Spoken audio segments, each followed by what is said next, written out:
tentang faktor pendukung dan penghambat pengembangan kurikulum PAI. Perkenalkan, nama saya Sofia Indriani. Saya Indriani Surya. Saya Muhammad Surya.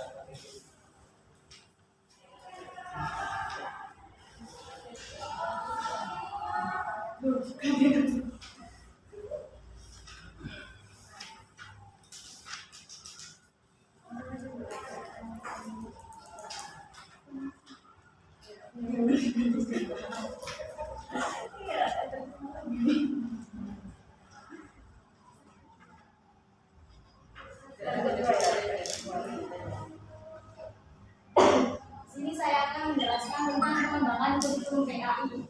Untuk kurikulum adalah sebuah perangkat program pendidikan yang diberikan oleh lembaga pendidikan berisi rancangan pembelajaran yang akan diberikan kepada peserta didik dalam suatu periode jenjang pendidikan.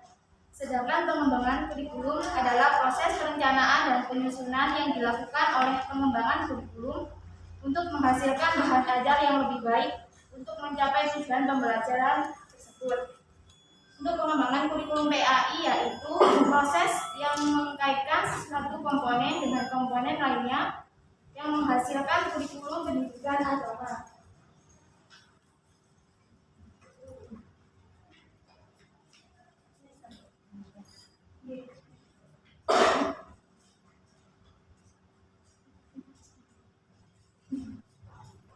Faktor pengembangan kurikulum adalah permasalahan-permasalahan yang bersifat menunjang, mendorong, dan melancarkan adanya suatu kurikulum yang akan dikembangkan. Sedangkan faktor penghambat pengembangan kurikulum yaitu permasalahan-permasalahan yang bersifat menghambat atau menghalangi adanya suatu kurikulum yang akan dikembangkan.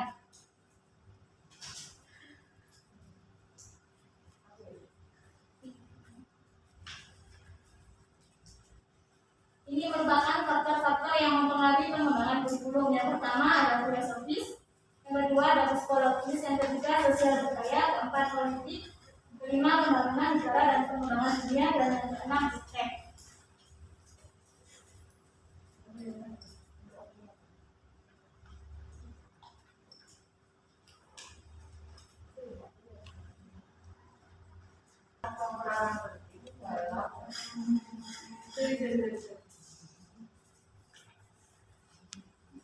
Dalam mengembangkan kurikulum, sama halnya seperti dalam filsafat pendidikan, kita dikenalkan pada berbagai aliran filsafat seperti perennialisme, esensialisme, eksistensialisme, progresivisme, dan rekonstruktivisme.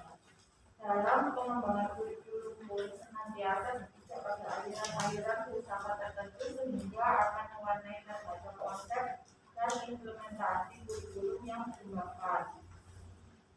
Di dalam filosofis juga terbagi menjadi 5, yaitu yang tadi saya sebutkan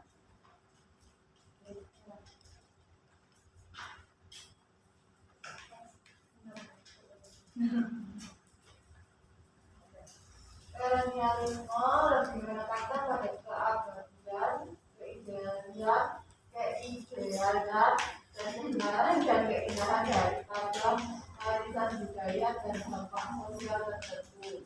Pengetahuan dianggap lebih penting dan kurang memperhatikan kegiatan sehari-hari. Pendidikan yang mengatur hal ini menekankan pada kebenaran absolut, kebenaran universal yang tidak terkait pada tempat dan waktu. Aliran ini lebih berorientasi ke masa lalu. Bahkan esensialisme menekankan pentingnya pewarisan budaya dan kembalian pengetahuan dan keterampilan pada peserta didik agar dapat menjadi anggota masyarakat yang sempurna. Matematika, sains, dan mata pelajaran lainnya dianggap sebagai dasar substansi kurikulum yang berharga untuk di masyarakat. Sama halnya dengan perennialisme, esensialisme juga lebih berorientasi pada masa lalu. Eksistensialisme menekankan pada individu sebagai sumber pengetahuan tentang hidup dan makna. Untuk memahami kehidupan seseorang mesti memahami dirinya sendiri. Progresivisme menekankan pada pentingnya melayani perbedaan individual, berpusat pada statistik, variasi pengalaman belajar dan proses. Progresivisme merupakan landasan bagi pengembangan belajar tetapi aktif. Dan yang terakhir, rekonstruktivisme merupakan elaborasi lanjutan dari aliran progresivisme.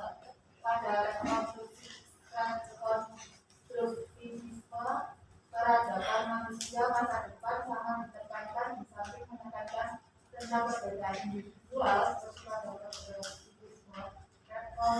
Rekonstruktivisme lebih jauh menekankan tentang pemecahan masalah, berpikir kritis dan sejenisnya.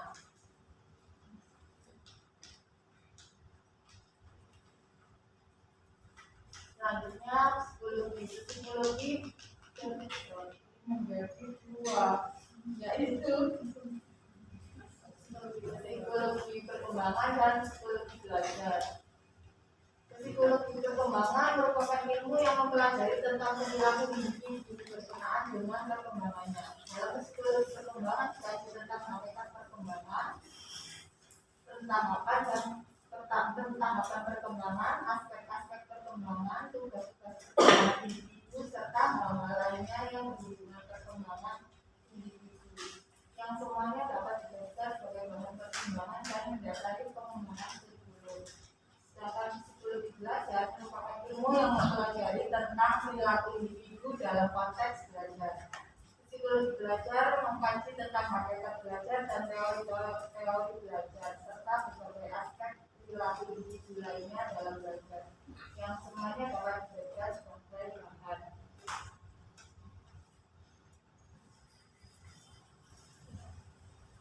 Sosial budaya. Pendidikan merupakan usaha mempersiapkan peserta didik untuk terjun ke lingkungan masyarakat.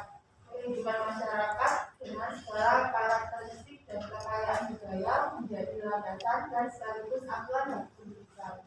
Oleh karena itu, tujuan isi maupun proses pendidikan harus disesuaikan dengan kebutuhan, kondisi, karakteristik, kekayaan dan perkembangan yang ada di masyarakat.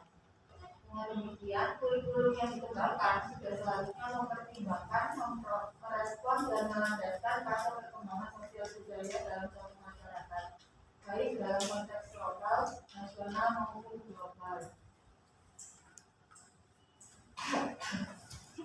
Selanjutnya, politik. Pengaruh politik mempengaruhi pembentukan dan pengembangan kurikulum. Hal itu jelas terlihat ketika memimpin sebuah negara berbagi, maka akan keluar kebijakan-kebijakan baru yang terus merubah kurikulum pendidikan. Selanjutnya, pembangunan negara dan perkembangan dunia. Negara yang ingin maju dan membangun tidak seharusnya mempunyai kurikulum yang statis. Oleh karena itu, kurikulum harus dirubah sesuai dengan perkembangan zaman dan kemajuan sains dan teknologi. Perkembangan teknologi telah membawa perubahan yang besar pada kehidupan manusia. Oleh karena itu, pengembangan kurikulum haruslah sejajar dengan pengembangan negara dan dunia.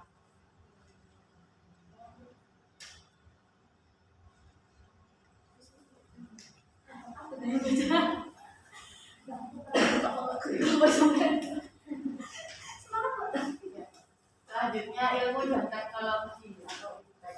Ilmu pengetahuan dan teknologi pada abad pertengahan mengalami perkembangan yang sangat pesat.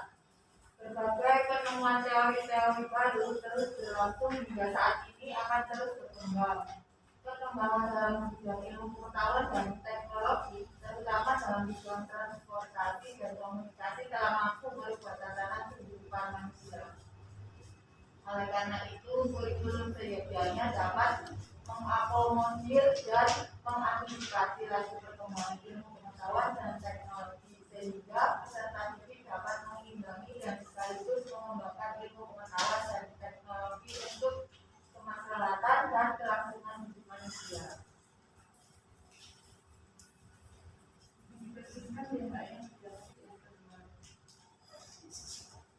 Kemudian dalam mengembangkan suatu kurikulum, nanti ya yang terus partisipasi antara lain seperti administrasi pendidikan, kita ada kurikulum, ada ilmu, guru-guru, orang tua murid, dan tokoh-tokoh masyarakat.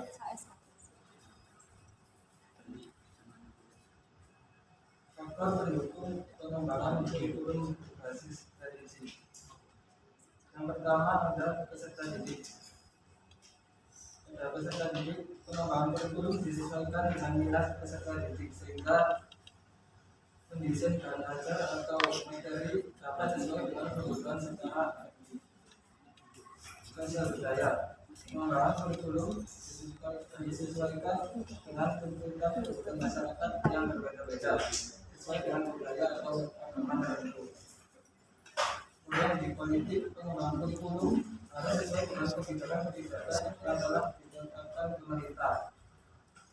Pada ekonomi, faktor ekonomi memiliki pengaruh pengembangan kurikulum mulai dari tingkat atas sampai bawah, mulai dari pelaku kebijakan sampai pelaku di lapangan di sekolah-sekolah. Kemudian pengembangan kurikulum sesuai dengan nilai karena tuntutan pola pikir masyarakat yang semakin kompleks terhadap perkembangan teknologi. Kemudian faktor pendukung pengembangan kurikulum di sekolah, yaitu perguruan tinggi, masyarakat, sistem nilai. Pada perguruan tinggi, segi perkembangan ilmu pengetahuan dan teknologi yang dikembangkan di perguruan umum, jenis pengetahuan yang dikembangkan di perguruan tinggi akan mempengaruhi isi pelajaran akan dikembangkan dalam kurikulum. Perkembangan teknologi selain menjadi isi kurikulum juga mendukung pengembangan alat bantu dan media pendidikan.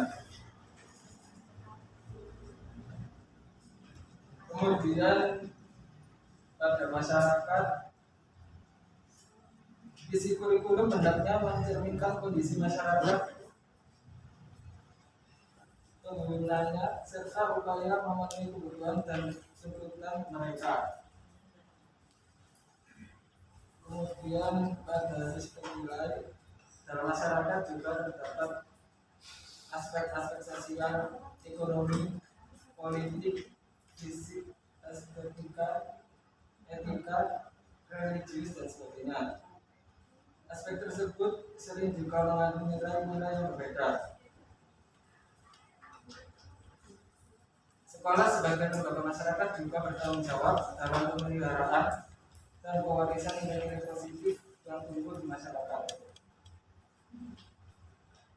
Kemudian ada beberapa hal yang perlu diperhatikan dalam mengakomodasi berbagai nilai yang tumbuh di masyarakat dalam kurikulum sekolah. Antaranya mengetahui dan memperhatikan semua nilai yang ada di masyarakat, berpegang pada prinsip demokratis, etis, dan moral, berusaha menjadikan dirinya sebagai teladan yang patut ditiru, kemudian menghargai nilai-nilai kelompok lain.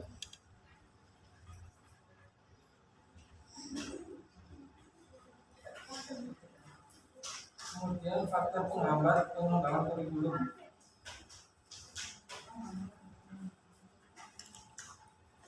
Faktor penghambat antara lain seperti guru yang kurang pengetahuan dan kemampuan serta kurang berpartisipasi dalam pengembangan kurikulum.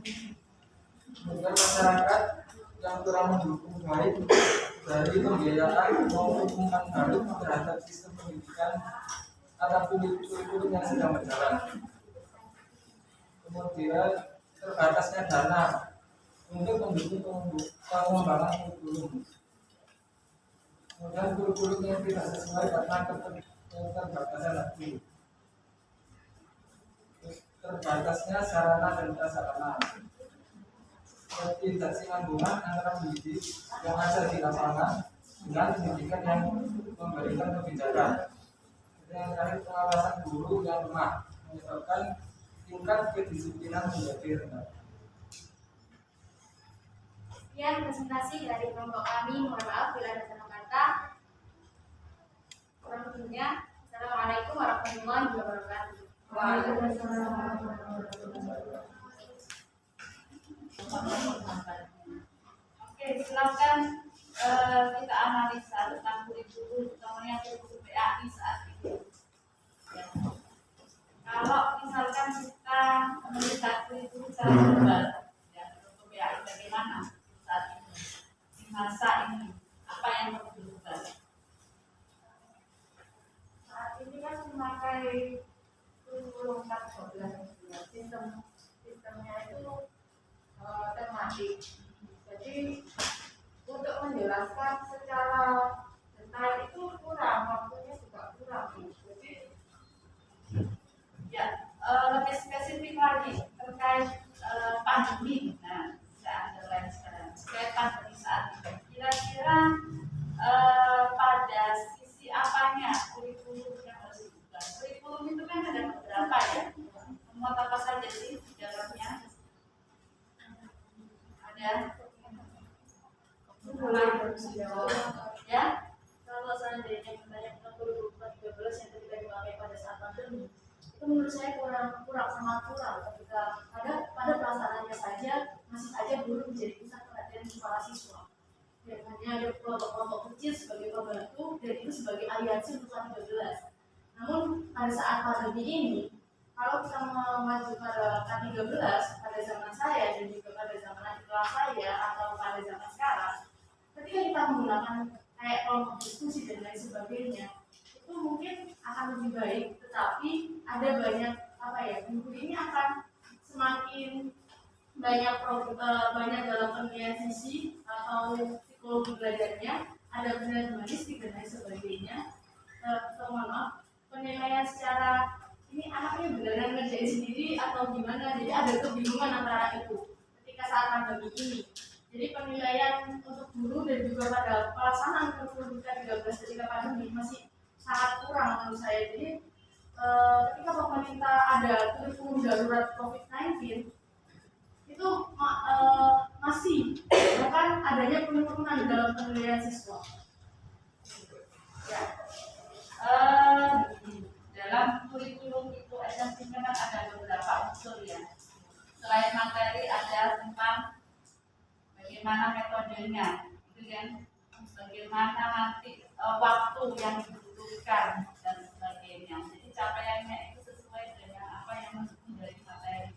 Nah, terkait metode saja di masa pandemi, kita analisa metode yang tercantum dalam kurikulum yang sudah disahkan pasti tidak sesuai pada masa sekarang. Nah, bahkan dalam jenjang tertentu RPPH saat ini itu tidak berfungsi.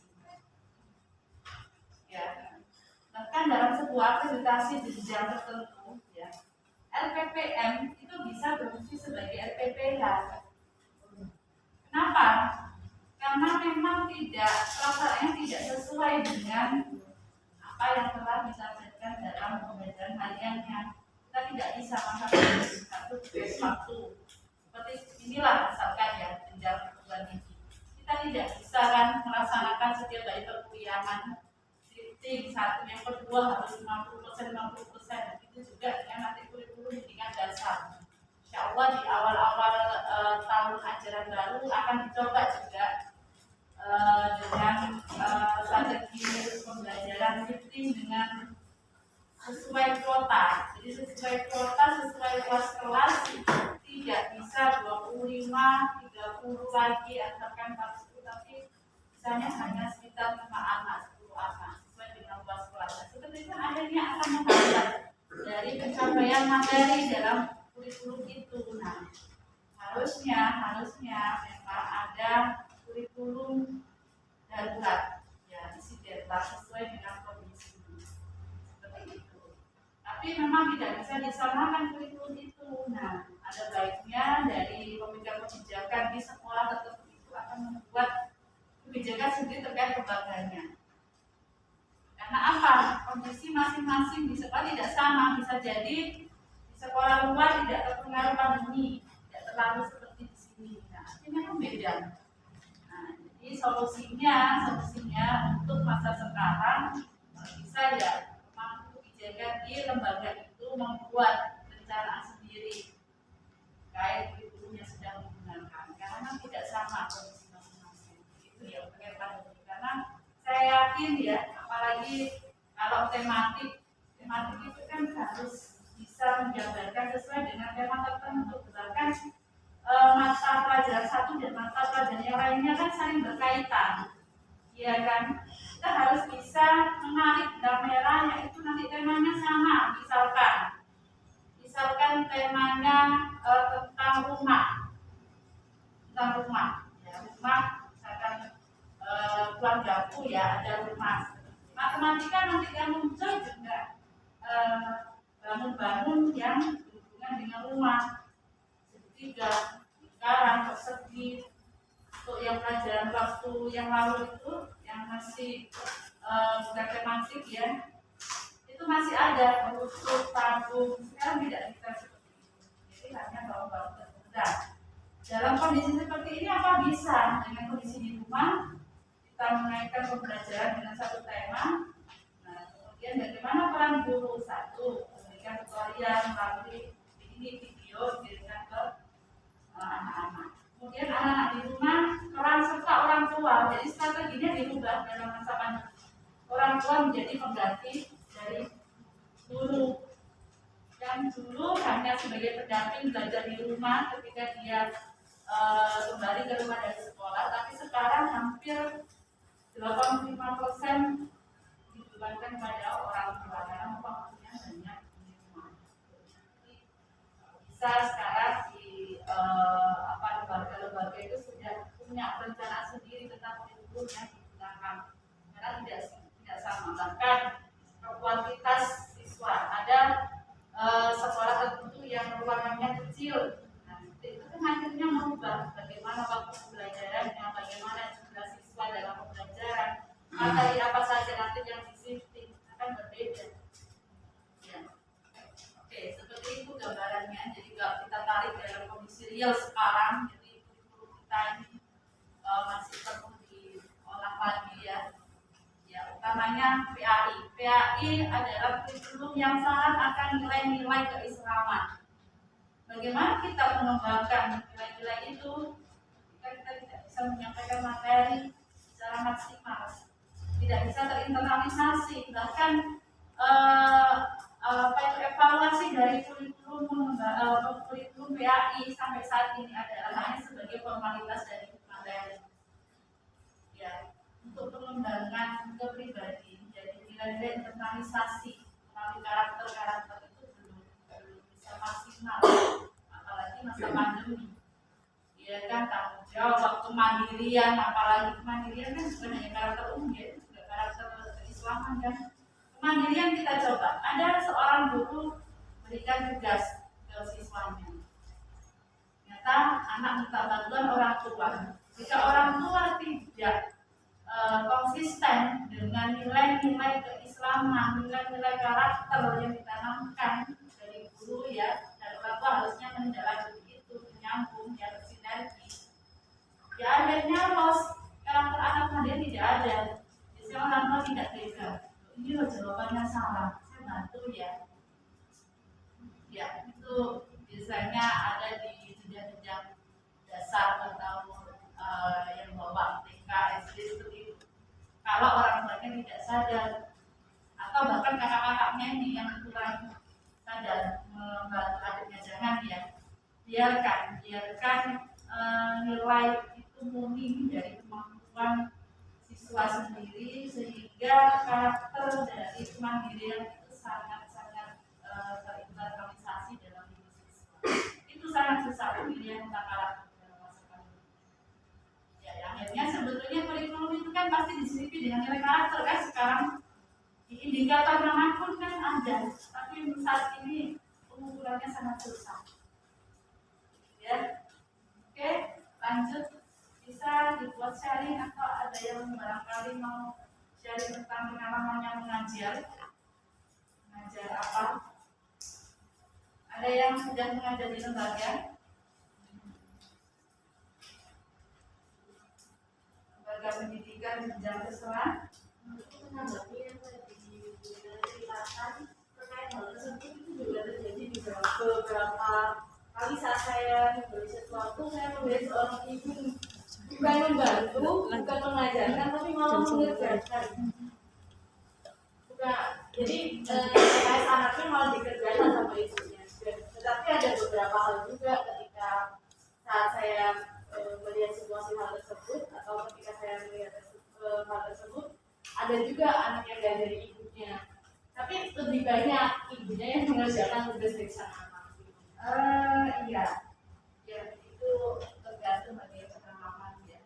Tapi ada saya tahu sendiri ya, ada salah satu sekolah yang mementingkan pengalaman nilai. Jika sebelum memberikan tugas ke siswanya di pagi hari, diberikan penanaman karakter. Ustadz-ustadznya itu berikan penanaman karakter, diberikan siro-siro untuk menanamnya itu, yang hanya betul-betul tidak terjadi kekurangan dan alhamdulillah semuanya mandiri dan menjawab dengan tugasnya dan nilainya saya lihat di akhir kan saya teliti ya. Yang itu ya betul ada yang 30, nilainya ada yang 80, ada yang 20. Nah, dari hasil analisa nilai saja, insya Allah bisa. Nah, tergantung gurunya kan, akhirnya bagaimana menanamkan nilai itu ke siswanya, bagaimana strateginya, bagaimana memberikan gambaran-gambaran nanti apa itu konsekuensi ketika kita tidak jujur, ya, karena nanti ada Allah dan terhadap orang-orang yang tidak insya Allah tergantung bagaimana kita memberikan penanaman itu ke siswa, gitu ya. Tapi sedihnya di sekolah-sekolah yang kurang memperhatikan anak itu, bahkan di tetangga saya pun yang mengambil tugas itu kan masih orang tua, ada sekolah SD tertentu karena mungkin terkait jarak atau apa, mengambil tugas ke sekolah, setelah itu sudah yang menjawab orang tua ada. Jadi ya tolak ukurnya ya itu tadi bagaimana strategi guru dalam pendekatan murid, bagaimana konsekuensi ketika kita tidak mandiri dan sebagainya. Insya Allah itu nanti berimbas sampai besar, sangat tinggi sekali. Bagaimana kondisi bangsa ketika dari kecil sudah berhadapan dengan kenyataan seperti itu. Kadang anaknya ingin menjaga sendiri, orang tua malah tidak sabar cepat selesai. Nah, atau bahkan contoh kecil, anak-anak SD pagi hari harus absen dengan foto real dengan kondisi saat itu. Tapi orang tuanya canggih. Saya lihat sendiri, kenapa kok kirim galeri? Dan ngapain bangunkan anaknya? Ya foto-foto kemarin aja, difoto beberapa kali. Kemudian itu ternyata yang dikirim itu kan saya udah langsung merombongkan komitmen apa itu kejujuran anak kalau akhirnya ya kan saya tidak langsung kita mengajak anak tidak jujur. Anak harusnya pagi dibangunkan untuk absen, kemudian berapa jam lagi harus doa bersama. Ketika absen itu ibunya hanya kirim foto-foto yang kemarin. Hanya dengan satu jari saja, tapi itu sangat menjunjung karakter anak. Ya, dia tidak jujur dengan orang tua yang mencontohkan hati-hati. Ya. Oke, ada yang mau share lagi? Kondisi anak itu berbeda. Kadang-kadang memang anaknya sendiri yang punya minat sekolah, jadi ketika dia di motor itu susah. Ya itu nanti tanggung jawab orang tua. Situnya kan ketika susah bagaimana kalau misalkan pelaksanaan sekolah sudah normal, itu kan juga harus bangun pagi. Nah, aktivitas itu nanti nggak tentang pandemi gitu ya, terus anaknya dibiarkan tidur gitu. Nah, harusnya dia punya tanggung jawab setiap pagi harus absen, mengirimkan foto, memakai seragam, gitu kan beneran. Ini memang tanggung jawabnya orang tua, berat sih ya. Belum lagi anaknya banyak yang pegang HP, belajarnya jam, ya. Masalahnya sekarang adalah ketika Ini terlalu intens dengan HP-nya sehingga lupa dengan bermasyarakat. Iya, memang ada lebih dan kurangnya ya. Jika kemajuan teknologi kita menyikapinya tidak bisa secara bijak. Padahal tuntutan zaman kita bisa memakai canggih teknologi ini ya dengan bijak, dengan pembelajaran online dan sebagainya. Tapi anak-anak kita generasi sekarang ketika tidak siap maka belajarnya 1 jam, mainannya 5 jam. Ya, nah itu mereka menjawab orang tua juga. Jadi makanya untuk pandemi itu orang tua itu perannya bisa 85%. Itu 10% dan 5%-nya anak itu motivasi sendiri. Anak kecil ya, karena butuh motivasi dari orang lain. Kalau sudah mahasiswa jadi beda lagi persentasenya. Silakan motivasi dari dirinya sendiri. Nanti buka e-learning, game-nya berapa jam? Enggak ya, karena sudah paham. Ya, orang tua pas lah itu kan tepat waktu. Bukti dari kan tepat waktu. Tanggung jawab mahasiswa bagaimana? Deadline, kemudian pas waktu ini ada kendala. Akhirnya minta maaf ke dosen, ketemu WA saya, Bu, maaf ya, waktu itu jaringannya tidak support. Akhirnya kelihatan di learning itu terlambat kan kelihatan ya berapa jam, itu sangat detail. Makanya kadang nilai yang saya input itu berkurang itu karena ada keterlambatan, itu tidak bisa betul. Jadi coba dicek di learning kegiatan itu di learning hasil inputnya ada merahnya berapa jam terlambat. Ya kan itu mempengaruhi bagaimana tanggung jawab kita. Itu ya, masih belajar mengambil. Tadi pesannya ya, kalau misalnya itu kan bilang nilainya berkurang karena keterlambatan. Kita berapa kendalanya sinyal itu? Apakah nilai kita juga berkurang? Kan udah ada itu bu rasanya kalau misal, apalagi kalau yang teman-teman yang dari pulau kayak NTB atau Kalimantan itu kan susah sinyal, apalagi yang bukan Ya. Ya, karena saya paham kondisi masing-masing kota tidak sama terkait sinyal. Ya. Dosen sudah mempertimbangkan waktu masa tenggang pengiriman. Ya kan, kalau saya 1 minggu rata-rata, masa 1 minggu itu sampai menguploadnya di time. Makanya sudah diberikan antisipasi waktu yang mudah supaya sampai nanti penguploadnya itu tidak mepet-mepet. Itu sudah pertimbangan itu dilihat dari mahasiswa yang mempunyai kebetulan jaringan. Kalau misalkan jaringannya lancar semua, kita tidak akan memberikan waktu senggang sampai 1 minggu. Ya, bisa jadi 1 hari harus upload sekarang juga.